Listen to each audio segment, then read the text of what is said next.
அருமை தாய்மார்களே, பெரியோர்கள், சபையோர்கள், என்னை பெற்றெடுத்த தாய்மார்களே, பெற்றெடுத்த தாய்மார்களே, கல்வி கற்ற பெரியவர்களே, பெரியவர்களே, தொழில் படித்த கலைவாணர்களே, கலைவாணர்களே, வருங்கால மாணவ செல்வங்களே, வாலிபர் இளம் சிங்கங்களே, இளம் சிங்கங்களே, வீதியில் ஆங்காங்கு நின்று கொண்டிருப்பவர்களே, அதாவது இந்த கன்னியாகுமரி மாவட்டத்தில் அமைந்திருக்கக்கூடிய இந்த பிளாவெட்டிமா நன்னகரத்திலே, இந்த நகரத்துல பிளாவெட்டி விலை என்று சொல்லக்கூடிய இந்நகரத்தில் மக்களை காத்து ரட்சித்து என்றென்றைக்கும் கிருபையோடு கொலுவிருந்து வரக்கூடிய என் நம்பிகை அங்கையர்கண்ணி அகிலாண்ட கோடி பிரம்மாண்ட நாயகி அருள்மிகு என் தாயாகப்பட்ட பத்திரகாளி அம்மன் திருவாலயம். இந்த ஆலயம் இந்த பெரிய ஆலயம், அப்பேற்பட்ட இந்த அம்மனுடைய ஆலயத்திலே இந்த பிளாவெட்டி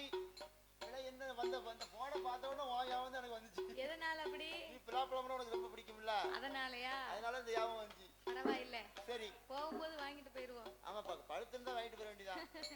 அப்பேற்பட்ட இந்த பத்திரகாளியம்மனுடைய திருவாலயத்திலே கொடை விழா பெரும் விழாவாகவே நடந்து வருகின்றது. சிறப்பா நடந்து வருகின்றது. அப்பேற்பட்ட இந்த அம்மனுடைய திருவாலயத்தில் இன்றைக்கு 2 நேர நிகழ்ச்சிக்காக மட்டும் நாமல் வெள்ளிசையை வரவழைக்க வேண்டும் என்று நாமல் 6 பேர்களையுமே அன்போடு இங்கு வரவழைத்து உள்ளார்கள். அதாவது வில்லுப்பாட்டுன்னு சொன்னா வில்லுப்பாட்டுல நிறைய விதம் இருக்கு. என்ன விதம்லாம் இருக்கு? அப்படி நம்ம கன்னியாகுமரி நாகர்கோயில் மாவட்டம் வந்து அது ஒரு வித்தியாசமா இருக்கும். அது எப்படி இருக்கும்? அதெல்லாம் தபையில வச்சிருப்பாங்க, ஆர்மீனியம் வச்சிருப்பாங்க, உட்கார்ந்து வில்லுப்பாட்டு படிப்பாங்க, தரையில உட்கார்ந்து. ஐயா, இந்த கட்ட ஸ்டாண்ட் கொஞ்சம் போறீங்க, கொஞ்சம் கம்மி பண்ணு, குறைச்ச கம்மி பண்ணி பேச சுத்தமா குறைச்சுங்க. இது 4 பாயிண்ட் ஐயா, இது 4 பாயிண்ட்,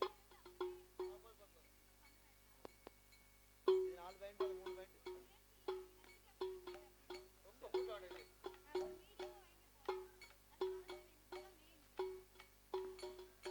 அதனால கன்னியாகுமரி மாவட்டம் நாகர்கோவில்லாம் வந்தா அது ஒரு விதமா இருக்கும். ஆமா, ஆர்மீனியம் தபையில இருக்கும் அந்த வில்லுப்பாட்டுல. ஆமா, சரி. நம்ம தென்காசி மாவட்டத்துக்கு வந்தோம்னா அது நம்ம வில்லுப்பாட்டு மாதிரி இருக்கும். இது தென்காசி மாவட்டத்து வில்லுப்பாட்டு. ஆமா, கோவில்பட்டிக்கு போயிட்டோம்னு சொன்னா அது ஒரு விதமா இருக்கும். அது ஒரு சைஸா இருக்கும். திருநெல்வேலி மாவட்டத்துக்கு போனா அது ஒரு விதமா இருக்கும். அது ஒரு சைஸா இருக்கும். அதனால வில்லுப்பாட்டிலே வித்தியாசங்களாக நிறைய இருக்கிறது. பல விதங்கள் இருக்கு. நவீன வில்லிசையும் இருக்கிறது.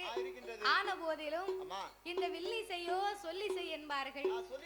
அப்பேற்பட்ட நாமலை இந்த ஆலயத்திற்கு வரவழைத்த அனைவர்களுக்கும் நாங்கள் ஓவியம் யூடியூப் சேனலை லைக் பண்ணுங்க, ஷேர் பண்ணுங்க, சப்ஸ்கிரைப் பண்ணுங்க, மறக்காம அந்த பெல் ஐகானை கிளிக் பண்ணுங்க. அதாவது எந்த ஒரு ஆலயத்திலேயுமே நாமல் முதலாகவே வில்லிசை ஒன்று ஆரம்பிக்கிறோம்னு சொன்னா அது எந்த ஒரு கோவிலாக இருந்தாலும் எத்தனை பெரிய தெய்வமாக இருந்தாலும் அந்த ஆலயத்திலே முதலாகவே சாஸ்தாவினுடைய திருக்கதைகளை தான் ஆரம்பிக்க வேண்டுமாம். ஏன் முதல்ல சாஸ்தாவினுடைய திருக்கதை ஆரம்பிக்கணும்? ஏனென்றால் அகில உலகத்திலே கலியுக தெய்வமாகவே வந்து பிறந்தவர் ஐயனார் ஒருவர் தான். அப்படின்னா என்ன தாயி? அப்படின்னா நம்ம எல்லாம் தாய்க்கும் தந்தைக்கு வந்து பிறந்த சாதாரணப்பட்ட மானிட மனுக்கள். ஆனால் என் தருமஞான சாஸ்தா அப்படி அல்ல. அரிக்கும் சிவனுக்கும் ஆணுக்கும் அப்பாவுக்கும் பிறந்த பிள்ளை.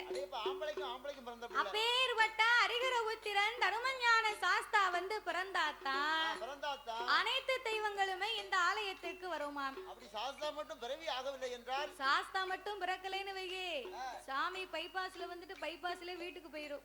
ரோட்ல நின்று ரோட்லயே போயிடுவாரு. ஆமா, கீழே இறங்கி வர மாட்டாரு. சாஸ்தா பிறவி ஆனான்னு சொன்னாதான் எல்லா தெய்வமும் உள்ள வரும். சபரிமலை சாஸ்தா ஐயனார் வந்து பிறந்தாதான் அனைத்து தெய்வங்களுமே இந்த ஆலயத்துக்கு வருமா, உள்ள வந்த மாதிரி. ஆகையினாலே சரி, சாஸ்தாவின் திருக்கதைகளை நாங்கே வார்த்தையிலே பிறவி செய்து விட்டு அழகா முடித்து விட்டு சக்தி கொண்டு கொலுவிருக்கக்கூடிய இந்த பத்திரகாளி அம்மனின் திருப்புகளையே நாங்கள் பாட இருக்கிறோம். நாங்க அழகா பாட போறோம். பாடும் பாட்டிலே பலது குச்சங்கள் இருந்தாலும் சொல் குச்சங்கள், இசை குச்சங்கள், கதை குச்சங்கள், எங்கள் கதையிலேயே பொருள் குச்சங்கள், ஒரு சிறிய பொருள் குற்றங்கள், சாரீர குச்சம் குறை இருந்தாலும் சரீர குச்சம் குறைகள் இருந்தாலும் எங்கள் ஆட்கள் அடி தாளங்களில் ஒரு குறைகள் இருந்தாலும் முன் சொல் பின்னால் இருக்கலாம், பின் சொல் முன்னால் இருக்கலாம்.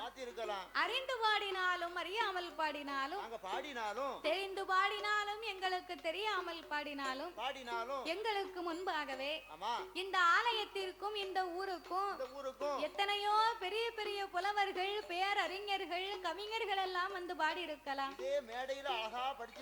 ஆன போதிலும் அடியால் நான் ஒரு சிறு குழந்தை. உங்கள் வீட்டு பிள்ளையாகிய நான் மாதவி. என்னால் தெரிந்தளவு என் சிற்றறிவுக்கு எட்டியவாறே உங்கள் முன்னால் நான் பாடுகின்றேன். அதாவது இதுவரைக்கு கன்னியாகுமரி மாவட்டம் நாகர்கோயில் வில்லுப்பாட்டை தான் பார்த்திருப்பீங்க. இந்த வருஷம் எங்க தென்காசி மாவட்ட வில்லுப்பாட்டை கவனிச்சு எல்லாரும் யூடியூப்ல பாத்திருப்பாங்க. அதனால மாதவி மாதவின்னு சொல்லுதாங்களே, வச்சுதான் பாப்போமே, அந்த பிள்ளை எப்படி படிக்கன்னு பாப்போம் அப்படின்னு விருப்பப்பட்டு நாம வெளியே ஏற்பாடு செய்து உள்ளார்கள். அதனால எதையுமே உட்கார்ந்து ரசித்து கவனமாக கேட்டாதான் அதனுள்ள அருமை தெரியும், இனிமை தெரியும். எந்த பண்டத்தையும் ருசித்து சாப்பிட்டாதான் அதனுடைய சுவை தெரியும். வடக்கு 4 சவை முடிஞ்சிட்டோம்னா அதுவும் இல்லாம இந்த கன்னியாகுமரி வந்தாச்சுன்னு வச்சுக்கேன், எந்த கோயிலுக்கு போனாலும் வெள்ளடிச்சா பாட்டுக்கு கம்படிக்கலைன்னு கேட்பாங்க. கம்பத்தான் முதல்ல கேட்பாங்க.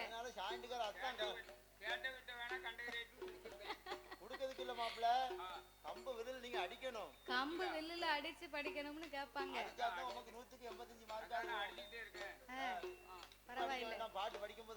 ஆகையினாலே என் சிற்றறிவுக்கு எட்டியவாறே உங்கள் முன்னால் நான் பாடுகின்றேன். நான் எல்லாம் தெரிந்தவளும் அல்ல, அனைத்தையும் கற்றவளும் கிடையாது. என் குருநாதர் கற்றுத் தந்தபடியாகவே உங்கள் முன்னால் நான் பாடுகின்றேன். அதாவது கற்றது கையளவு, கல்லாதது உலகளவு என்பார்கள். ஒருவரை போலவே இன்னும் ஒருவர் பாட முடியாது. அந்த கல்விக்கு அதிபதி கலைவாணியே இன்னும் படிச்சுக்கிட்டு இருக்கான்னு புராணம் சொல்லுது. ஒவ்வொரு புலவர்களுமே ஒவ்வொரு விதமாக பாடுவார்கள். உங்கள் வீட்டு பிள்ளை தவறு செய்தால் அதனை எப்படி வீட்டிற்கு அழைத்து சென்று அன்போடு ஆதரிப்பீர்களோ அதுபோல் எங்கள் 6 பேர்களையுமே ஆதரிக்குமாறு கேட்டுக்கொள்கிறோம். பாதி மதி மான்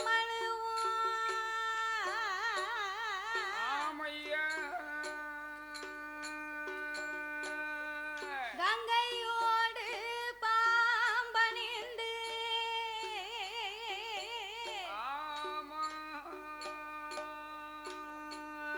பார்வதியை மனம் புரிந்த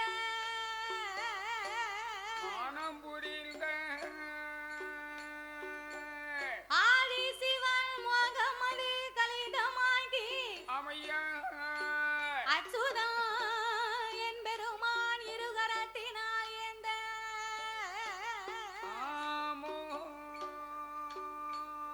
சோதி மணி விளக்கு ஒளிர்வு போல் 5 மைந்தர்கள் தோளினில் பூநூல் இளங்கத் தோன்றி மேதினில் அரிக்கும் சிவனுக்கும் அறிகிற உத்திரனாகவே வந்து உதித்த கருமஞான சாஸ்தாக்கள் யார் யாரெல்லாம் வந்து பிறந்தார் தெரியுமா? சாஸ்தா பிறந்தது பங்குனி மாதம் புதன்கிழமை உத்திர நட்சத்திரத்தன்று பிறந்தார். அவர் பிறந்த கிரகம் என்ன தெரியுமா? பங்குனி மாதம் புதனது உத்திரம். ஆமா, பங்குனி மாதம் புதனது உத்திரம். அத பௌரண பஞ்சமி கடகலக்கணக்கு இந்திதமாகவே அமிர்த யோகத்தில் ஆதிக்கும் சிவனுக்கும் பிள்ளையாய் பிறந்தார். அவர் கையில் பிறந்தவர்க்கு கையனார் என்று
என்னய்யா?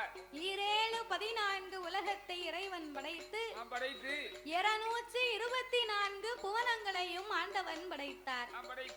7 சப்தாசாரங்களாகப்பட்ட கடல்களை படைத்து கல்லுக்குள் இருக்கும் தேரையவும் தாயார் கருப்பையுக்குள் வாழும் சிசுவையும் முட்டைக்குள் உருவாகும் குஞ்சியவும் ஆண்டவன் படைத்து ஓர் அறிவு முதல் 6 அறிவு படைத்த நாமலை போன்ற மானிட மக்களை படைத்தார். நாமலை ஏன் படைத்தார், எதற்கு படைத்தார்? மண் உலகிலே மனிதர்களை எல்லாம் ஏன் படைத்தார் தெரியுமா? தெய்வத்தினுடைய உருவத்தை நாமல் தெரிந்து கொள்ள வேண்டும் என்று. சிவன் இப்படித்தான் இருப்பாரு, சிவசக்தி பார்வதி அம்மா இப்படித்தான் இருப்பா, மாடந்தம்புரா இப்படித்தான் இருப்பாரு, நம்ம இசக்கி அம்மா இப்படித்தான் இருப்பா அப்படின்னு தெய்வத்தினுடைய அம்சங்களை நாமல் தெரிந்து கொள்ள வேணும் என்று சொல்லித்தான் சிவனுடைய வடிவத்திலே இதோ அமர்ந்து கொண்டிருக்கிறார்களே நாமலை பெற்ற தந்தையை படைத்தார். அம்மா சிவசக்தி இருக்காளே, பத்திரகாளி அம்மா, இசக்கி அம்மா, அந்த சக்தியினுடைய அம்சத்திலே சபை நிறைய அமர்ந்து கொண்டிருக்கிறார் அல்லவா? நாமலை 10 மாதம் சுமந்து பெற்று எடுத்த தாய்மார்களை படைத்து சிவன் வடிவத்தில் ஆண்களையும் சக்தியின் வடிவத்தில் பெண்களையும் படைத்தார்.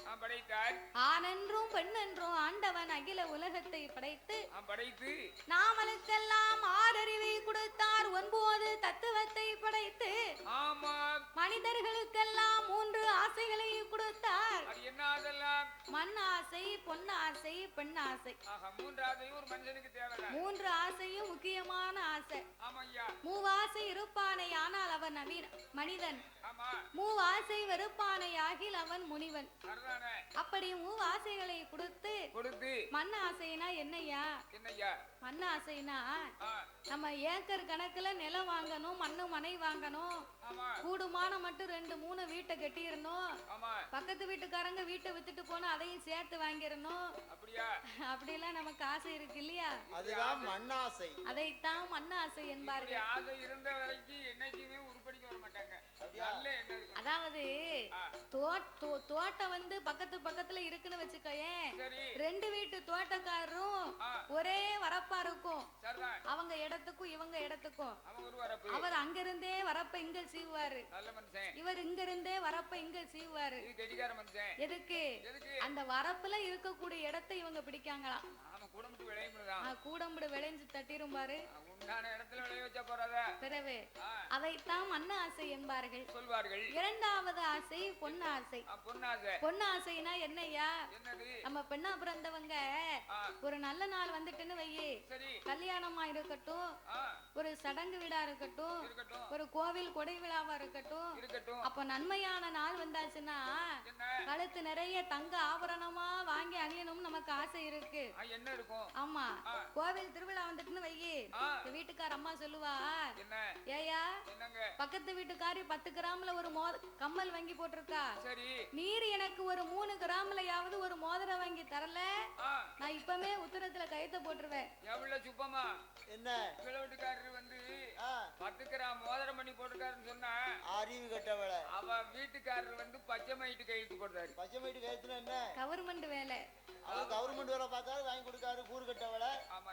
அண்ணன்னைக்கு 500 ரூபாய் கூலிக்கு போய் வேலை பார்க்கணும். அன்னைக்கு போய் காங்கிரீட் செமந்து 500 ரூபாய்க்கு வேலை பார்க்க நான் எப்படி உனக்கு 3 கிராம்ல மோதிரம் வாங்க முடியும்? போட முடியுமா? கொஞ்சமாவது கூறு இருக்கா உனக்கு? ஒன்ன மாதிரி உள்ளவங்கன்னா சொல்லுவாங்க, ஒரு மாதிரி பட்டவங்கன்னா நம்ம பொண்டாட்டி ஆசையா கேட்டாளே அப்படின்னு கடனை உடனே வாங்கி எப்பாடு வட்டாவது வாங்கி கொடுத்துருவாங்க. அந்த 3 கிராம் கம்பளம் வாங்கி கொடுத்துருவாரு. அதான் பொண்ணு ஆசைன்னு இருக்கான். அது பொண்ணு ஆசை என்றார்கள். 3வது ஆசை ரொம்ப முக்கியமான ஆசை. முக்கியமான ஆசை. அது என்ன ஆசை? யாவருக்கும் இருக்காத ஆசை, எவருக்கும் திகட்டாத ஆசை. அது என்ன ஆசை? அதான் பெண் ஆசைன்னு இருக்கான். ஓ, பெண் ஆசை. பிறகு பெண் ஆசைன்னா சும்மா லேசா கிடையாது. என்ன பெண்ணுக்கு என்ன அவ்வளவு விசேஷம்? கப்பல்ல பொண்ணு வருதுன்னா எனக்கு ஒண்ணு எங்க அப்பனுக்கு ஒண்ணுன்னு கேட்பானா. என் சித்தப்பனுக்கு ஒண்ணு வேணும் அப்படிமா. ஆமா, பொண்ணு ஆசை அப்படி இருக்கு. உன் மண்டையில முடி இல்லையே, நீதான் பொண்ணு கேட்கலாமா? உங்க மாமாவே தடுமாடி கிடக்காரு, அவருக்கு என்ன பெண் பார்த்திருக்காரு? அப்போ பெண்ணாசைன்னா ஆனா பிறந்தவர் ஆண்ட அனுபவித்து அவர் செத்ததுக்கு பின்னால மயான கரையில கொண்டு அவர் கட்டையில வச்சா அந்த கட்டை தீ பிடிச்சு எரியுமா? எரியும் போது எரிஞ்ச சாம்பல் காத்துல பறக்கும் பாத்தியா? அந்த சாம்பல் சொல்லிக்கிட்டே போகுமா? எப்படி போகும்? என் பொண்டாட்டி என் பொண்டாட்டி என் பொண்டாட்டியை விட்டுட்டு போறேனேன்னு சொல்லிக்கிட்டே பறக்குமா? சாம்பல் கூட அப்படி சொல்லிட்டு போகும். ஆமா, பொண்ணு ஆசைக்கு அவ்வளவு மகிமை இருக்கு பாத்துக்கோ. பிறந்தவங்க வந்து ஒரு காலகட்டத்துல எல்லாத்தையும் மறந்துடுவாங்க. ஒரு வயசு காலம் கடந்துட்டுனா நமக்கு இனிமே என்ன அப்படின்னு எல்லாத்தையும் மறந்துடுவாங்க. ஆனா இந்த ஆம்பளை எதையுமே மறக்க மாட்டாங்க. ஏன் தெரியுமா? வயதானதுக்கு பின்னாலதான் ஒரு பெண்ணினுடைய மனைவியினுடைய அருமையே தெரியுமா? ஏன் எப்படி தெரியும்? அதுக்கு முன்னால வரைக்கும் நல்ல உடம்புல தெம்பு இருக்கும். காலையில எந்திரிச்சு வேலைக்கு போக வேண்டியது, வாரத்துல 4 நாளைக்கு வேலைக்கு போக வேண்டியது, 3 நாள் குடிச்சிட்டு படுத்துக்கிட வேண்டியது. அவருக்கு தெரியுமா? வயசான பின்னால குடிச்சு குடிச்சு குடல் வெந்து வீட்டுல கிடப்பாரு பாத்தியா? அப்பந்தான் பொண்டாட்டி உட்கார்ந்து பக்கத்திலேயே காத்து வீசிக்கிட்டு என்னன்னு பாத்துக்கிட்டு இருப்பா. 25 வயசுல நினைப்பான். 25 வயசுல இந்த ஆம்பளை நினைப்பான் நமக்கு இந்த பொம்பளை தான் இன்னொரு பொண்டாட்டி அப்படி நினைப்பான். அப்புறம் வயசான பிறகு எவா வரா? 30 வயசுல அப்படிதான் நினைப்பான், 40 வயசுல அப்படிதான் நினைப்பான். 50 வயசு ஆயிட்டுனா உடம்புல அச்சுல பிடிக்கும் போதுதான் பொண்டாட்டியோட அருமை தெரியும். ஒருவா கஞ்சி கிடைக்குமா, ஓரமா படுத்து தூங்குவோமா, அப்பதான் பொண்டாட்டி மேல உள்ள பயம் வரும். அப்படி நம்மள விட்டு போயிட்டான்னா நமக்கு கஞ்சி கிடைக்காத செத்து போயிடுவோமே. நம்ம 50 வயசுல அடுத்து எவனா பொண்ணு கொடுப்பானா? கொடுக்க மாட்டாங்கல்ல. பொண்ணு கேட்டு போனா ஓடி ஓடி அடிச்சு போடுவான். அப்பதான் பொண்டாட்டி மேல பயம் வரும். அப்ப இந்த 3 ஆசைகளையும் முக்கண்ணன் கொடுத்து நாமளுக்கெல்லாம் எண்சான் உடம்பை கொடுத்தார், ஒரு சான் வயற்சை கொடுத்தாராம். எண்சான் உடம்பு ஒரு சான் வயது என்னது? எண்சான் உடம்புன்னா கட்டையரா இருந்தாலும் நெட்டையராக இருந்தாலும் அவங்கவங்க கையால அவங்கவங்க உடம்பு அளந்து பார்த்தா 8 சான் தான் இருக்குமா? இது உண்மை. உண்மை. எண்சான் உடம்புன்னு சொல்லுவாங்க. அந்த எண்சான் உடம்புல ஆண்டவே நாமளுக்கு ஒரே ஒரு சான் மட்டும் இந்த வயத்தை கொடுத்திருக்காரு. ஒரே ஒரு சான் வயது. அப்பா, ஒரு சான் வயத்தை கொடுத்ததுக்கு என்ன பாடுபட வேண்டியிருக்கு? என்ன பாடுபடுதோம்? விடியா காலம் 3 மணிக்கு எந்திரிச்சு குளிச்சு புறப்பட்டு பஸ் ஸ்டாண்டுக்கு போய் தென்காசியில இருந்து ஒரு பஸ் பிடிச்சு அங்க இருந்து திருநெல்வேலிக்கு வந்து திருநெல்வேலியில இருந்து நாகர்கோவிலுக்கு பஸ் பிடிச்சு நாகர்கோவில்ல இருந்து ஒரு ஆட்டோவையோ ஒரு காரையோ பார்த்து அதுக்கு பிறகு இங்க வர வேண்டி இருக்கு. எல்லாம் எதுக்கு? இந்த ஒரு சான் வயிற்றுக்கு ஒரு வாய் சாப்பாட்டுக்கு தான் இந்த பாடு. ஆமா, அந்த பிராவட்டி விலைக்கு நம்ம வெள்ளுக்கு வரணும்னு நான் காலைல 3 மணிக்கு எந்திரிச்சு காலைல குளிச்சு கிளம்பி ரெடி பண்ணி பஸ் ஸ்டாண்டுக்கு வந்தேன். பஸ் ஸ்டாண்டுக்கு வந்த பிறகு தெரியும் காலை வேட்டி கட்ட வந்திருக்கோம்னு. வேட்டி கட்ட மறந்துட்டேன். எல்லாரும் வீட்டுக்கு போய் வேட்டி அவ்வளவு அவசரம் பதறி ஓடி வந்தேன். அப்படி அப்போ ஒரு சான் வயத்தை கொடுத்ததுக்கே நம்ம உலகத்துல இந்த பாடுபட்டோம்னா ஊரு விட்டு ஊரு, நாடு விட்டு நாடு, மாவட்டம் விட்டு மாவட்டம், எந்த ஊருக்கு பாட்டு கூப்பிட்டாலும் போயிட வேண்டியது. அப்புறம் ஒரு சான் வயிறு இருக்குல்ல, போனா தானே சாப்பிட முடியும். நம்ம ஒரு சான் வயிறு லேசா சொல்லுதோம்.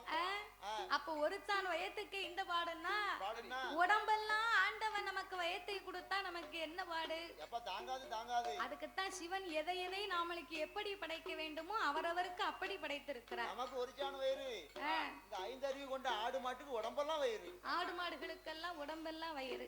அப்ப இந்த இறைவன் இவ்விதமாகவே நாமளை எல்லாம் படைத்து மரம், செடி, கொடி, பயிர், புல் போன்ற இலை தாவரங்களோடு ஆடு மாடு கண்டுகாடைகள் அதனையும் படைத்து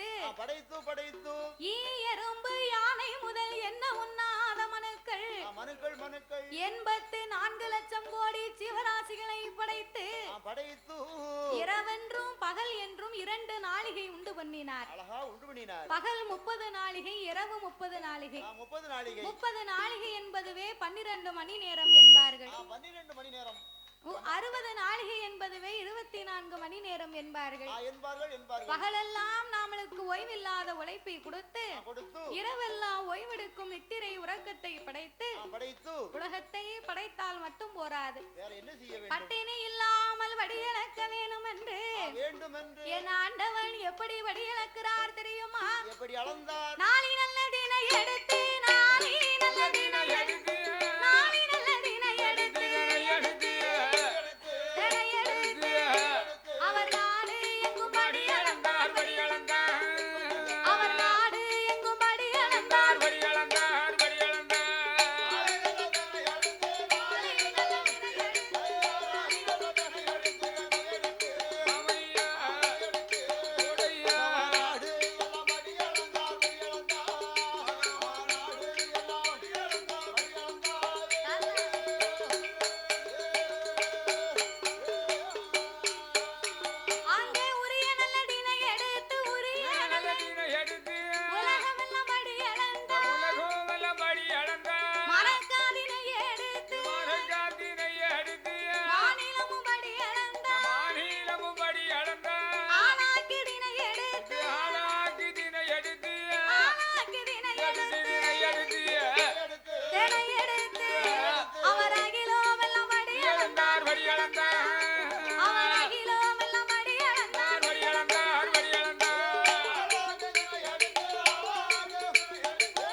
படியிழந்த ஆண்டவனுக்கு பாலும் பழமும் கொடுத்தாளாம் அந்த பார்வதா தேவி.